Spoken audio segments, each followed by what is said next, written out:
Kunj Bihari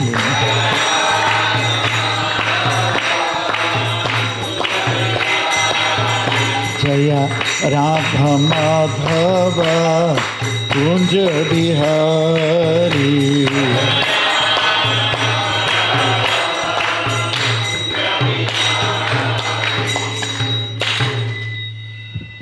Om Namo Bhagavate Vasudevaya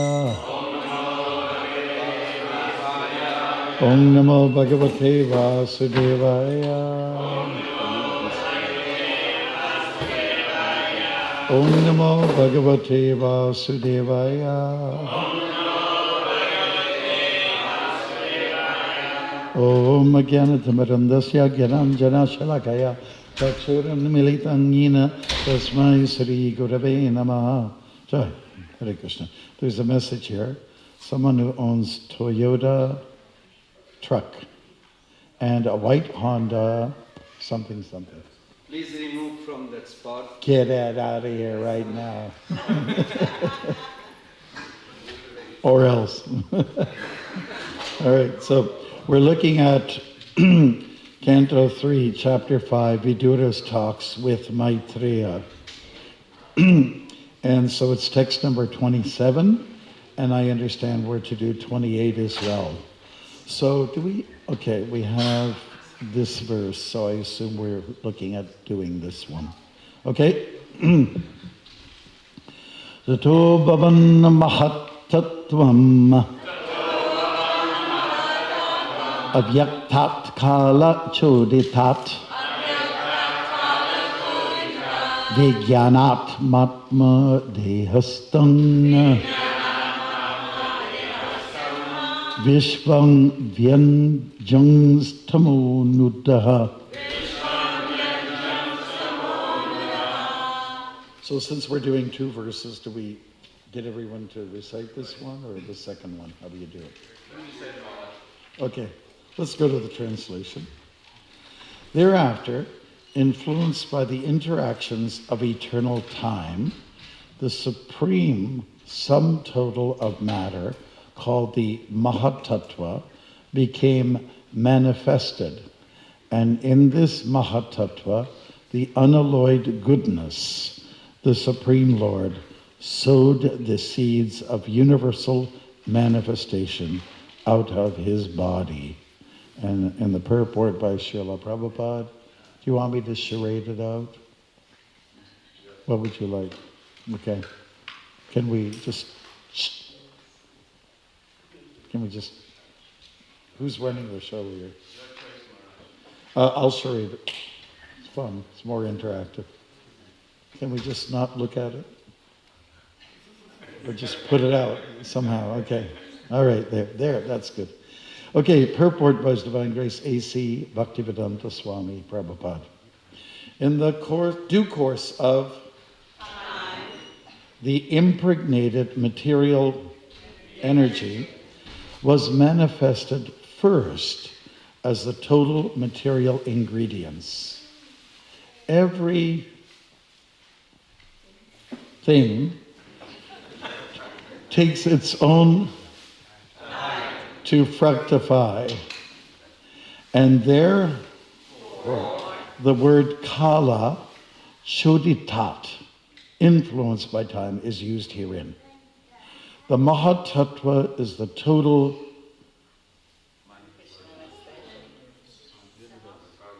consciousness, because a portion of it is represented in every one as the intellect. The Mahatattva is directly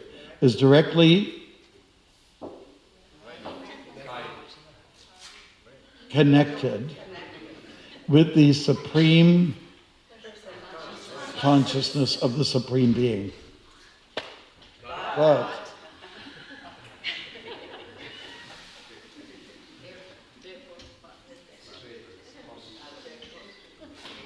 I can't do it forever. But still, thank you. But still it appears as matter. The Mahatattva or shadow of pure consciousness, is the generating place of all creation. It is pure goodness with the slight addition of the material mode of passion. And therefore, activity is generated from this point. Thank you very much. Yeah. So now we're going to concentrate on text number 28. And here it is. Sopyatshang sopyangsha guna kalatma Bhagavad drishti gocharaha Atmanang vyakarod atma Vishvasyasya sishrikshaya. Okay, can we, one of the guys to do it and then girls, and we'll go back and forth like that. All right. Sopyang Shaguna Kalatma Gocharaha Atmanam Vyakarod Atma Vishvasyasya Sishrikshaya. One of the Matajis. Sopyang Shaguna Kalatma Bhagavad drishti gocharaha Atmanam vyakarod atma Vishvasyasya Sishrikshaya. One of the dudes. Sopyang Shaguna Kalatma Drishti gocharaha Atmanam vyakarod atma Vishvasyasya. One of the Matajis, please. Sopyang Shaguna Kalatma Bhagavad drishti gocharaha Atmanam vyakarod atma Vishvasyasya Sishrikshaya. One of the Pitajis. Sopyang Shaguna Kalatma Bhagavad drishti gocharaha Atmanam vyakarod atma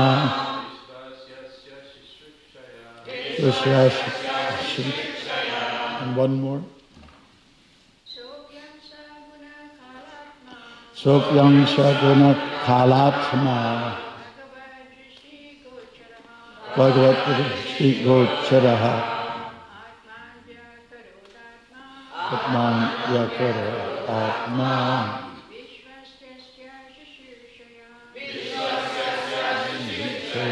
Thank you very much. Saha Mahatattva. Api, also. Angsha, Purusha, plenary expansion. Guna, chiefly the quality of ignorance. Kala, the duration of time. Atma, full consciousness. Bhagavat, the personality of Godhead. Drishti gocharaha, range of sight. Atmanam, many different forms. Vyakarot, differentiated. Atma, reservoir. Vishvasya, the would-be entities. Asya, of this. Sishrikshaya, generates the false ego. Translation. Thereafter, the Mahatattva differentiated itself into many different forms as the reservoir of the would-be entities. The Mahatattva is chiefly in the mode of ignorance, and it generates the false ego. It is a plenary expansion of the personality of Godhead with full consciousness of creative principles and time for fructification. Jai. Shall we just read it all together again? 1, 2, 3, go. Thereafter, the Mahatattva differentiated itself into many different forms as a reservoir of the would-be entities. The Mahatattva is chiefly in the mode of ignorance, and it generates the false ego. It is a plenary expansion of the personality of Godhead with full consciousness of creative principles and time for fructification. And purport by His Divine Grace, A.C. Bhaktivedanta Swami Prabhupada. We will not look at this, please. Okay, there we go. The Mahatattva is the via medium between pure spirit and material existence. It is the junction of matter and spirit, wherefrom the false ego of the living entity is generated. All living entities are differentiated parts and parcels of the personality of God. Under, no, not but is there. My butt is here. I just want to know. All right. So under the pressure of false ego, the conditioned souls, although parts and parcels of the Supreme Personality of Godhead, claim to be the enjoyers of material nature. This false ego is the binding force of material existence. The Lord again and again gives a chance to the bewildered, conditioned souls to get free, to get free from this false ego. And that is why the material creation takes place at intervals. He gives the conditioned souls all facilities for rectifying the activities of the false ego. But He does not interfere with their small independence as parts and parcels of the Lord. Hare Krishna. Jai. Namo Vishnupadaya Krishna Vishaya Bhutare Srimate Bhaktivedanta Swami Namani Namaste Saraswati Devi Gauravani Picharini Nirvishi Shishinyavati Paschachati Shatarini. What am I going to do with these two verses? Very technical. But technicalities were presented by Maitreya to Vidura. And these two personalities exemplify the kind of like this unique relationship of teacher and disciple or student. Teacher and student, and it's guru and shishya, right? We do guru disciple course. Why isn't it guru shishya course or teacher? Anyways, Hare Krishna. They're having a discussion like they do, and they relish being in each other's company. There's a lot to say about the world. It's just the nature, instinctive nature of the human being to ask a lot of questions about how the world came about, and it's just natural. This morning, I got up and I started walking here, and the sun hadn't come up yet, but the stars were out there. And as you may all just kind of like backtrack a little bit, when you were young, and you still are, of course, but younger, okay, when you were younger, and it was nighttime, and the twinkle, twinkle little star was out up there, and many more, and you wondered, how did it get there? It's so natural to ask those questions. If you have someone sitting down or lying down next to you to answer the question in the most simple terms, just say, well, there's a creator, and this is the creation, and you are a creature, you know. There's a connection here, sort of a triangle. You are like a star. You are like a shining star. Of course, movie stars, they always get that star. Why then? Why can't ordinary be? These celebrities that we call, they're not very good examples. They're not really good role models in most cases, you know. They act out scenes of love, but boy, Hare Krishna, you know, what can I say? In their own personal, private lives, not good examples. So everybody's really a kind of a star, and certainly in the eyes of Krishna, the Creator, we're all kind of special.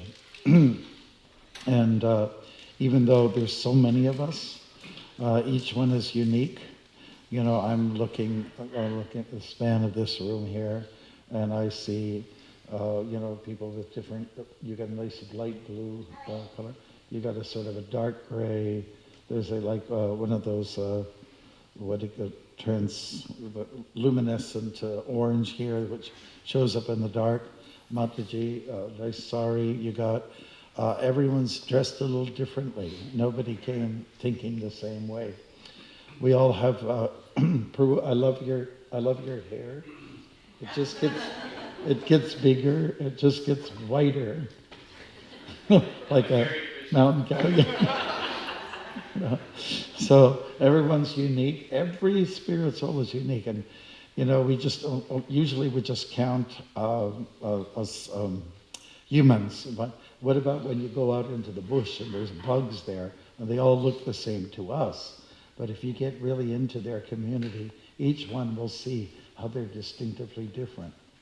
I used to think that way about, no offense, I hope it's a PC statement, but you know, Chinese people, they all look the same. All Oriental people look the same, you know?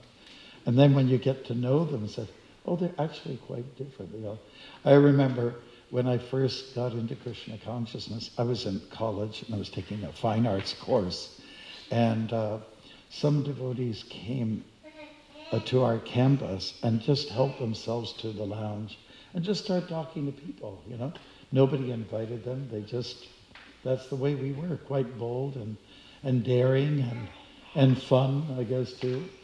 And one of my friends at the time, I asked her, well, so what do you think about those Hare Krishnas? You know, I was just trying to get approval, get green light from friends, you know.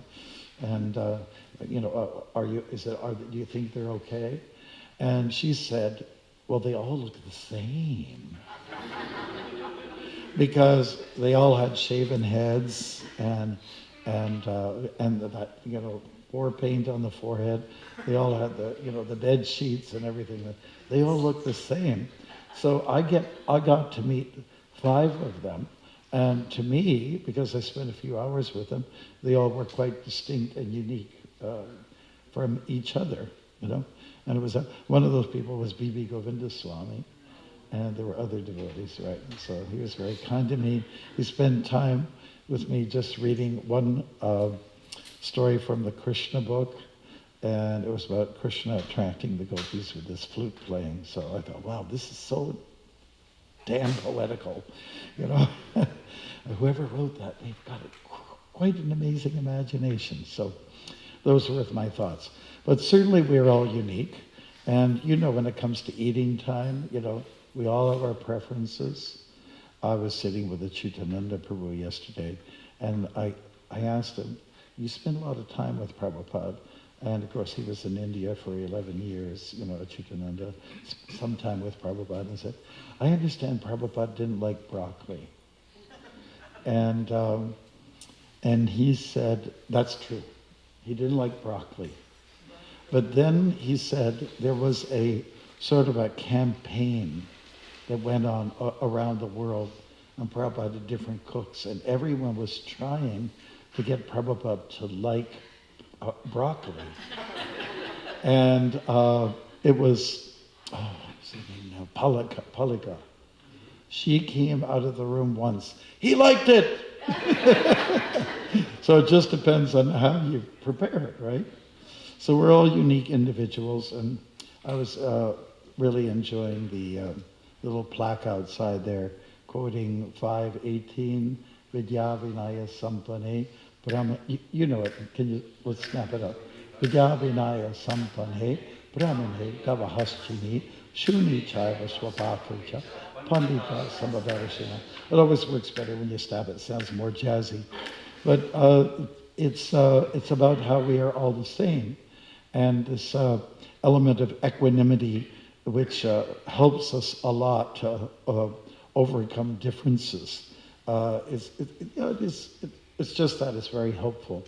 The humble sage, by virtue of true knowledge, has equal vision. He sees like a Brahmin, a gentle Brahmin, to be like that of a man who eats dogs, like a sort of a lower conscious person.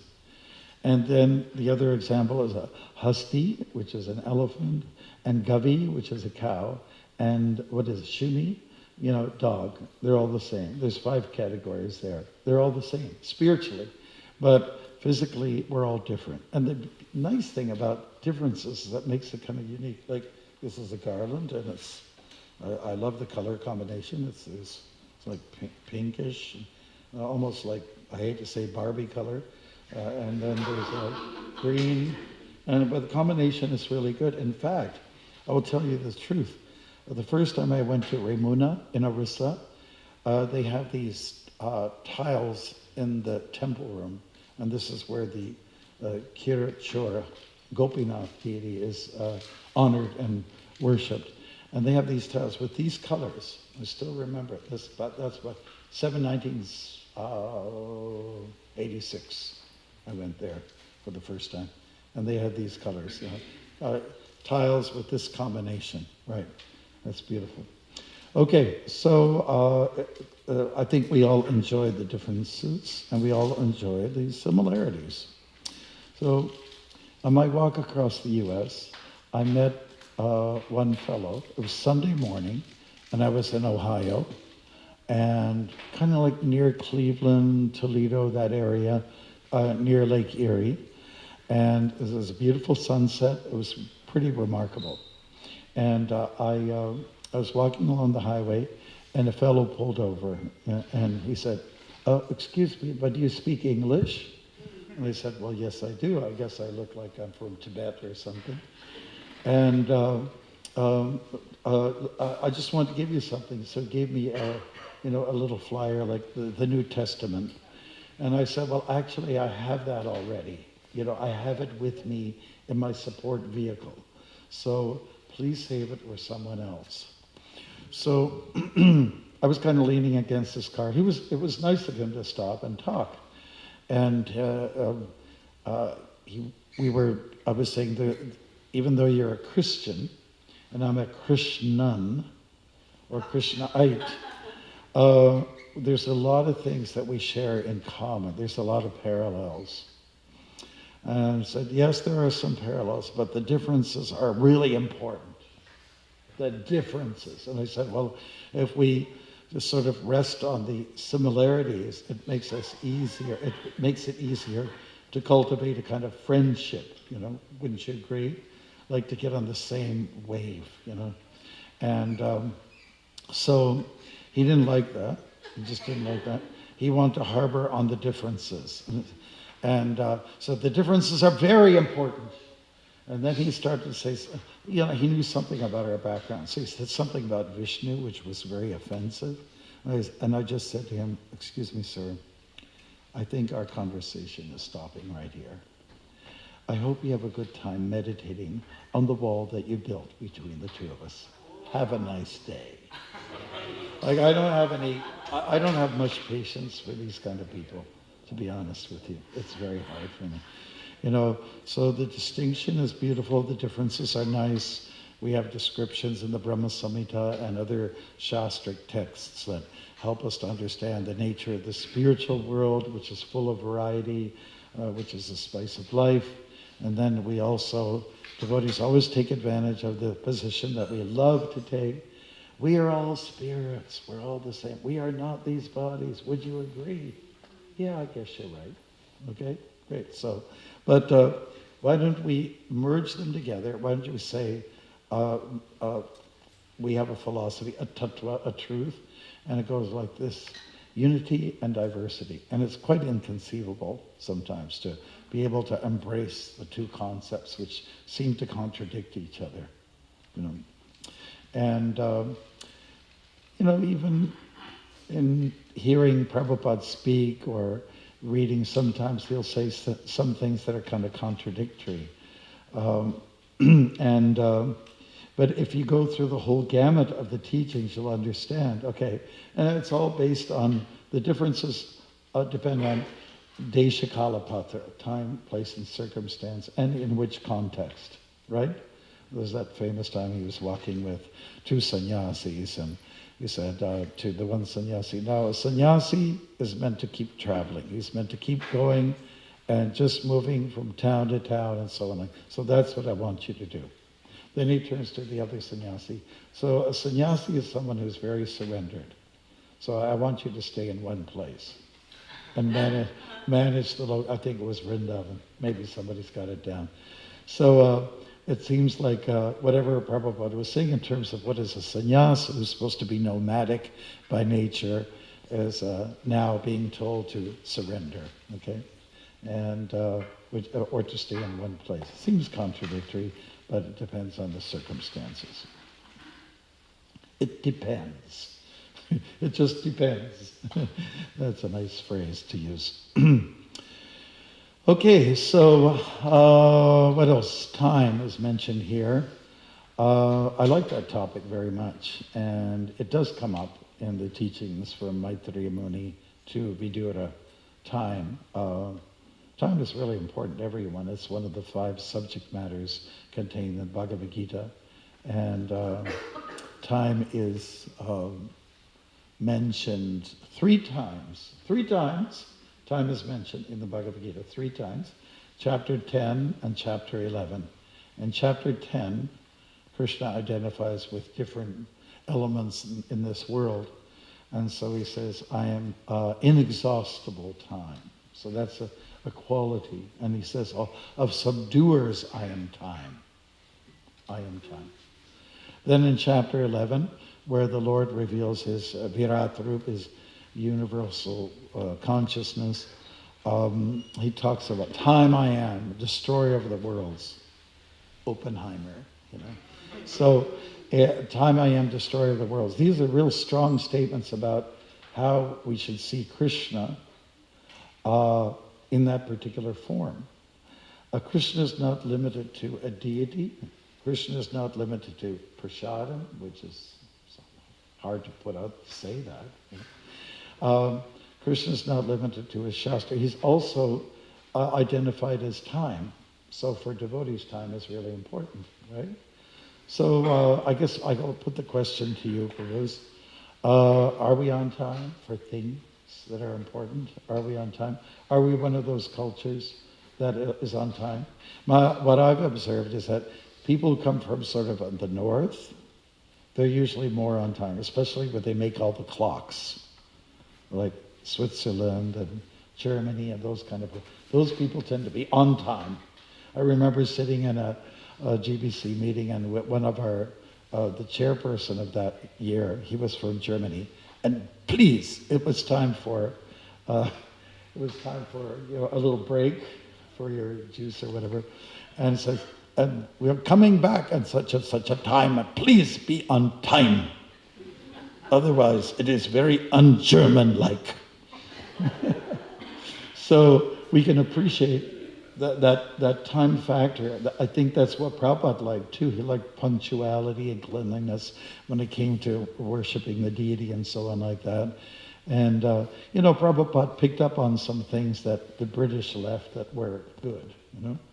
And, I'm sure you've heard the saying, if you can't be on time, at least be early. So I think there's something to be said about that. And, and time does destroy. Time does also create. Within the time factor, so many things happen. Like, I haven't been here for 4 or 5 years. Somebody said since 2018, is it true? I think that was too long. But anyways, things have changed since I came back here. I think there's more grass, there's more asphalt. The house that was there that Janadweep was living in for a while, it's no longer there. I noticed that, you pick up on these little things here and there. There's more Spanish moss all over the place, and things have changed. And as I mentioned the other day, there's different coloration in some of us, especially up here, and more etchings, as I also mentioned. But that's okay. It's fun to see the changes. Time reveals a lot of beautiful things, and I think it's really important for us as a community to recognize Krishna as time, to see no difference. And so spend more time on looking at your clock or on your cell phone, and just see if you're on time. Eventually, if we see Krishna's time, it's possible that we can enter into the timeless zone of Vaikuntha. We may get there. We just might, if we just follow, baby step our way through. In Sanskrit, it's called Shanai, Shanai. Baby step, gradual process. Climb your way up to the. I like this other sort of abrupt approach doesn't always work. Okay, surrender to Krishna. Here's my Bhagavad Gita. Surrender or kumbhipaka. It's better to slowly handhold someone and bring them up to Krishna consciousness. Hare Krishna.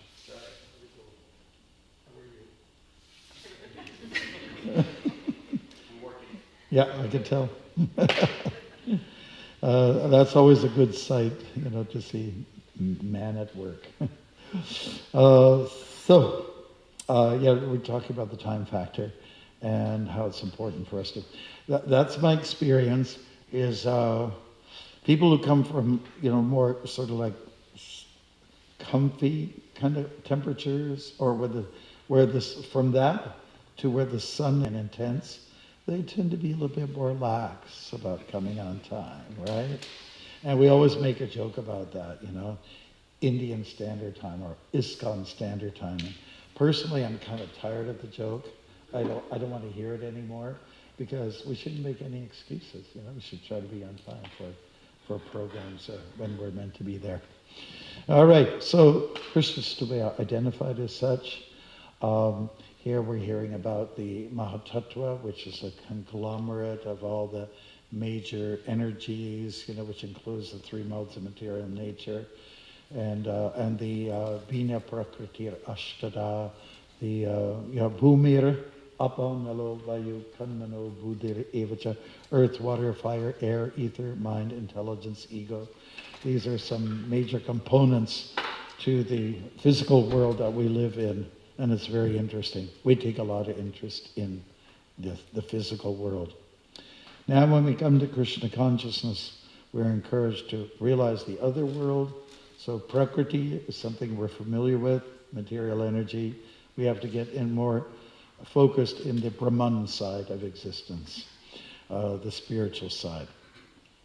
And hence we get acquainted with it through our sadhana, our practices of chanting Hare Krishna, our practices of taking prasadam. Probably at the top of the list is associating with devotees, coming together here. This is quite a unique thing. 50 people sitting in a room together, hearing about God, glorifying God. And it's rare. I was very impressed when I was walking across the U.S., and some of the communities more in the Northeast, whenever there was a Catholic church, it's 8 o'clock, people would come into the parking lot, and a good number of them would come and do their little thing with Jesus. And I was in one place, we came upon Tyrone, Pennsylvania. Anybody ever heard of that? Tyrone, Pennsylvania? Great. And we stayed in an Airbnb, myself and my support guy, for a few days consecutively while we were walking in that area. And according to the again, whoever measures, they were on the top of the charts, like number 3 in the U.S., something like that. So the guy who we met, we said, listen, we're monks and we don't have much, for paying. So, okay, well, listen. He said, I'll let you stay for free, but on one condition. You have to come to Mass in the morning. So we went at least just one day, and he was quite an animated character. We had a real good time. When you go on these journeys, you meet amazing people. And so he introduced us to the priest, and we sat in. I was doing my japa during the ceremony, and it was nice. A lot of the local people couldn't understand, who is this creature, talking about me. And, and I had beads, and they had beads, In fact, I was in one place, I went to one church in Toronto, and I was chanting on my beads, and a woman came to me. She goes like this. People do this or like that. I'm trying to understand. I'm exaggerating just a little bit. Said, you're not Catholic, are you? I said, well, I have my beads here. There's 108 here, and you've got 54. So I've got double what you've got. So going back to the church, it was an Eastern European priest who was conducting the ceremony, and it was very nice. Then the Airbnb fellow, he took us to the. We also asked him, "Can you take us to the local newspaper?" And so he did. He opens up dramatically, opens up the door. Ta-da! Here I am, and I've got some special guests for you here. It's a traveling monk. So it was a nice experience. But I wanted to say something a little bit on the negative side of Tyrone, Pennsylvania. It's got a fantastic looking, sort of like a Victorian red brick kind of downtown, And I could visualize what it was at one time. A lot of the little downtowns in the US, they're just pretty vacant, like ghost town. It's kind of scary. Even though they put money into this, they spruce it up, interlocking on the main road and new lampposts that give it a sort of a classy look. People aren't spending much time in these places. And but now it's quite vacant. And I also, when I was walking through, I stepped into a store. It was a ribbon cutting ceremony for a new store. It was a woman that we met. She has opening up like health food products and stuff like that. So I met the main guy. I don't know what you call him, just the main guy for the county. Just like a political guy. What would you say? Commissioner. What is it? The county commissioner. I think it was not even mayor. It was higher than the mayor. Governor. It could be governor, like somewhere. He was quite high up. And I shook hands with him and said, so how are things doing? And he put a smile out there, kind of a superficial smile. I was talking about how are things doing in the town, the county. He said, not very good. Not very good. It was kind of sad to hear that. A lot of these places in the U.S. are part of the Rust zone. The Rust Belt. And hopefully things will pick up. And hopefully things will pick up spiritually as well, And that's one thing. People spend more time at McDonald's and all the fast food places than they do at church, which is kind of sad. Most of those places of worship are pretty quiet. It just wakes up. Oh, Sunday morning. Oh, okay. 1 or 2 hours, and then it goes quiet again, and maybe just some church might. Starbucks, is that what you say? Starbucks is the new church now. Oh yeah, Starbucks. In Canada, we have called Tim Hortons. Have you ever heard of it? And they're sort of creeping in here. But yeah, that's where everyone goes for the donuts and the Timbits, they call it. And yeah, it's kind of sad. It's a feature of Kali Yuga. Less meditation, less prayer, more self-aggrandizement. Yeah. So, what can we learn from these two verses? One thing that comes to my mind is the world is very big, the descriptions given here, and I am very small. I'm very tiny, you know. I think I might have mentioned this to this group before. There was this minister, and he'd been involved in the ministry of religion for 40 years. So I've been around for a while, and there's two things I've learned.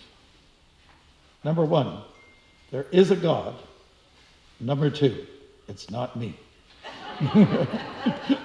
So this is looking at the world the way it is. And say some mornings have been kind of frigid here, and it's good. It makes you humble, isn't it?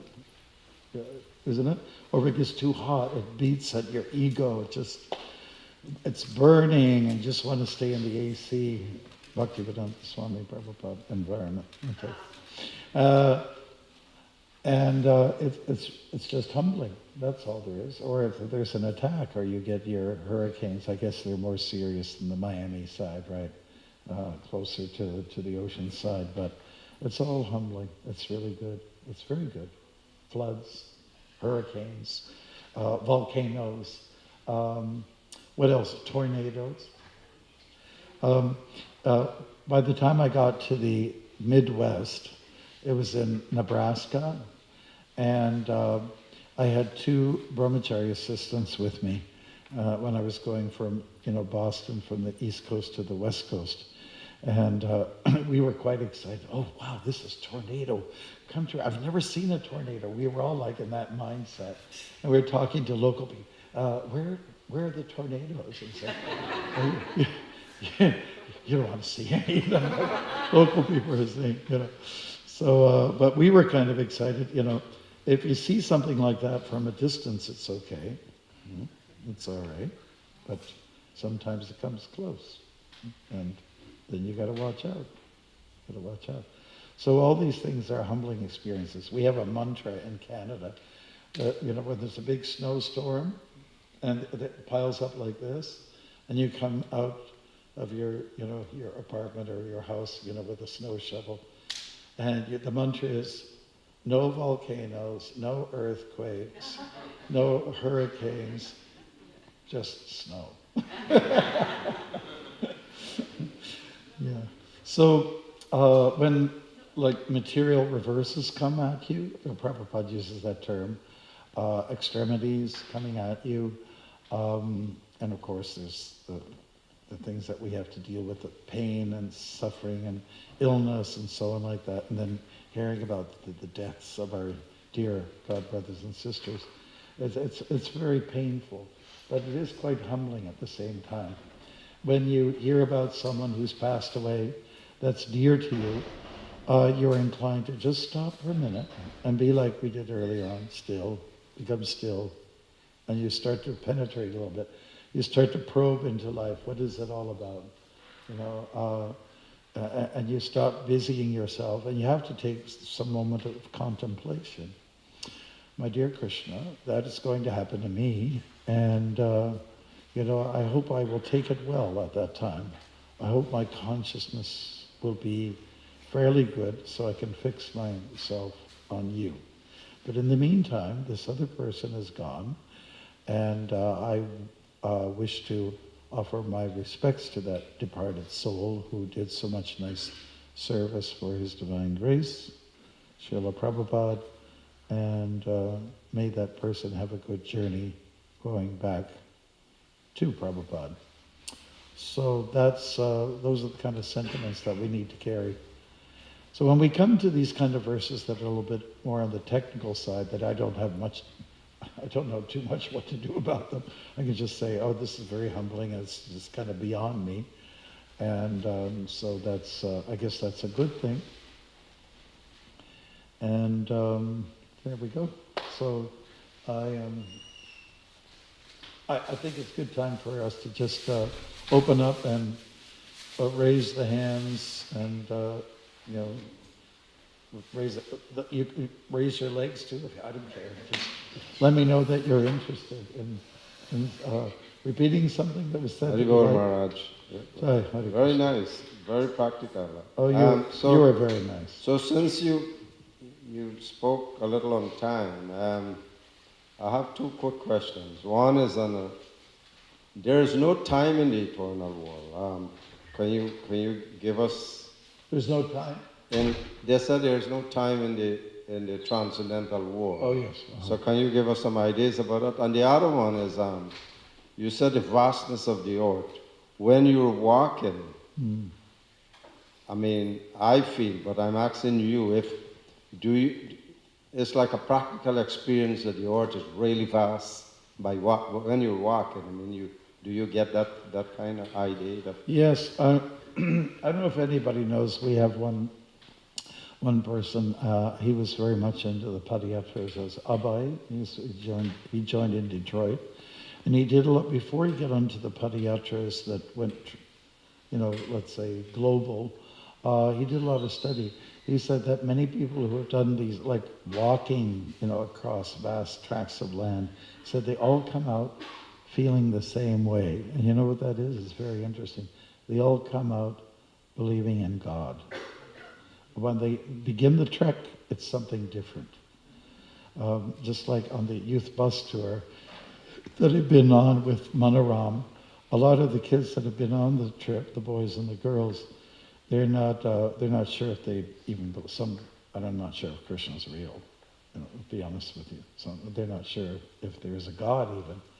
But after about 3 or 4 weeks together, traveling and seeing all the temples and having all this fun, attending the Rath Yatras and so on, they said, I believe in Krishna! And these are my friends. So it's like that, when you go across the plains or something where there's hardly any tree, you can just see forever. Wow, how small you feel. And yet how great is everything else. It's like, to give another example, during the COVID, I met a lawyer, and we met in the park, and he said, well, I just want to let you know I'm an atheist. And I said, fine, no problem. I have a lot of atheist friends. Not a big deal. But would you consider this, okay? You are you, and you are an important person. You play a major role, you do your services, and so on like that. So there's you, and there's everything else, So while you're important, isn't it that everything else, which is much greater than yourself in terms of magnitude and dimension, isn't that something to be humbled about? So that big everything, some people call God, okay? You can call it the universe, and that's fine, okay. But that's, maybe, would you like to reflect on that a little bit and say, yeah, I'll give it a try. Haribol. So, and it was on the walk, and this is the second walk I did across Canada, and I got connected with a woman who was a multiple sclerosis patient. We got to know about each other through an article in one of the newspapers. Does anybody know what a newspaper is? They are around, like a while back. But this one guy did an article considering both of us, I was walking for a little bit of a different purpose, to promote, like go for a healing of the nation. So anyways, we got to talking. And this one woman who's from British Columbia, we got on the cell phones. Cell phones were just a new thing at that time. And they were expensive. So she said something, Swami, this was her tone, Swami, I heard about what you're doing. I think it's just great. And I started from New Brunswick. I'm going back to my home to British Columbia, and I'm doing this walk, and it's great. And I'm doing this to make people aware of MS. But I didn't realize it's a spiritual thing. She didn't anticipate that kind of she go through that kind of evolution, but she did. So it was very, very good for you. That's why I'm saying it's just very therapeutic to go for long walks, pilgrimages, which our ancestors used to do, and which we don't now. We have found better places. Disney World, Las Vegas, those kind of places, right? So I think it still holds true that take some time to travel, be a nomad, and it's very humbling. It's very humbling, yeah. So that addresses the first thing that you brought up. The second one, I forgot the first one. The second one is about no time in the eternal world. Oh, no time. Yeah, that was the first one. Okay, so no time. I don't understand it so well, but when I get there, I'll let you know about it.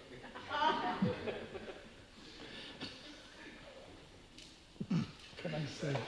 I believe there's a sun and a moon, and these are usual, let's say, indicators of time, but it's not going to be like what our experience is. It's not like the sun goes down and people love to see the sunset, but it's also telling you something. Your days are numbered. More deeply philosophically. In fact, one of the last times I was in Cleveland, they made this really nice arrangement against the lake where you can see the sun coming down, and everybody just gathers there on these steps which are arranged at the edge of this park.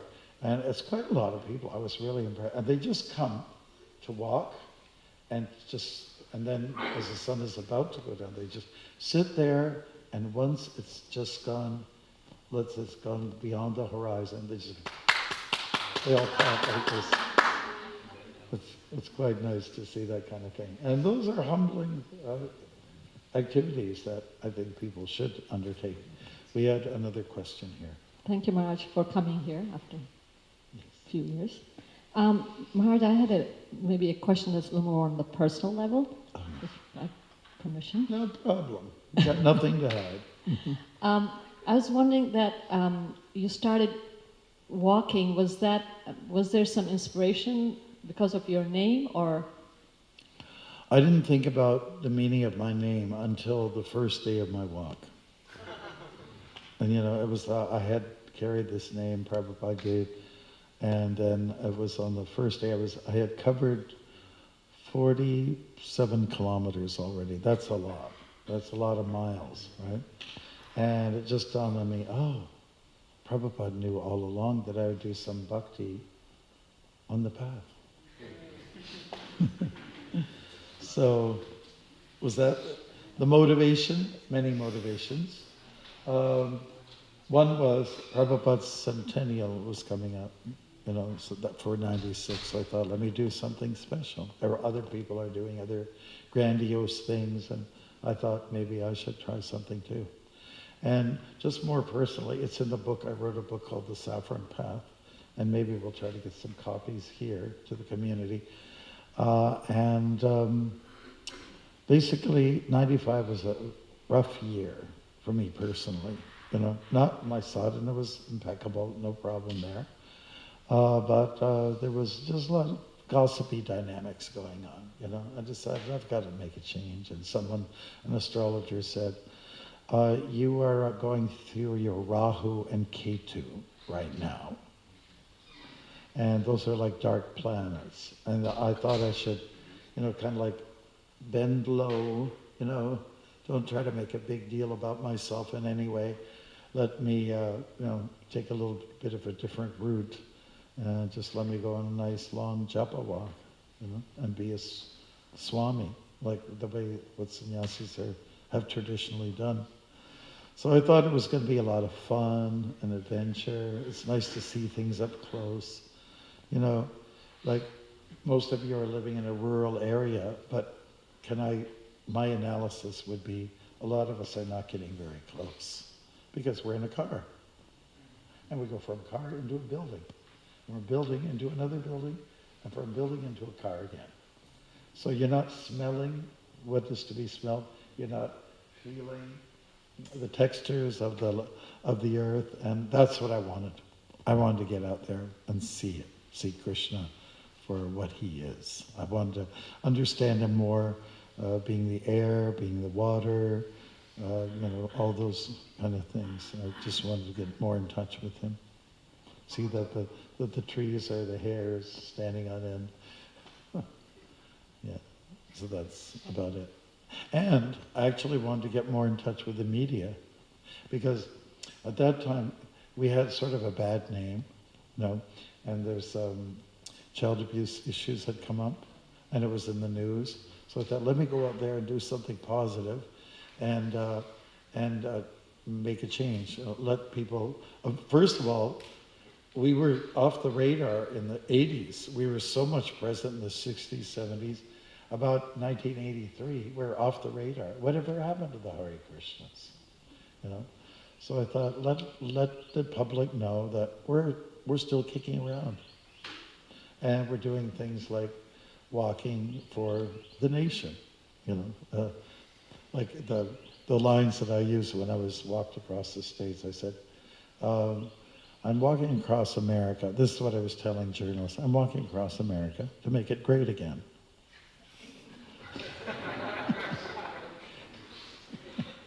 Maybe it's time to do it again, because it got worse.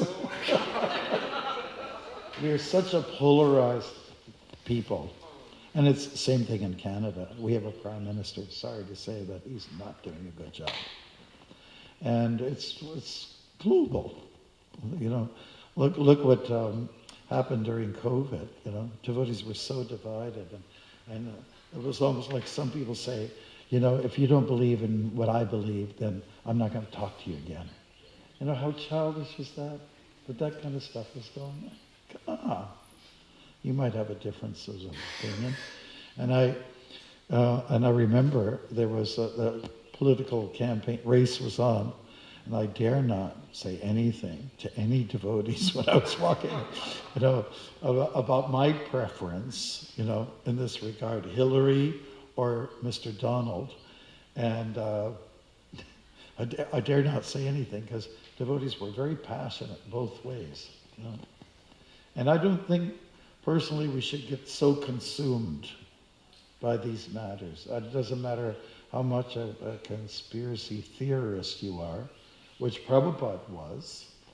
He didn't let him eat him up. So, again, he's given us some direction by how he handled these things. Anyways, that's my answer. I went for many reasons. And also, a little bit more on the light side. When I visit, sometimes people give the traditional foot bathing. I said, well, I didn't do anything. My feet are clean, But when you actually go out walking, your feet get dirty and your legs are tired. So now I can justify having foot baths.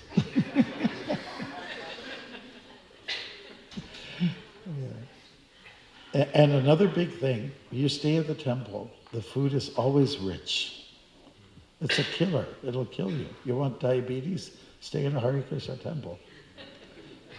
Okay. So therefore I thought, let me walk and eat what I want to eat, and at the times that I want to eat,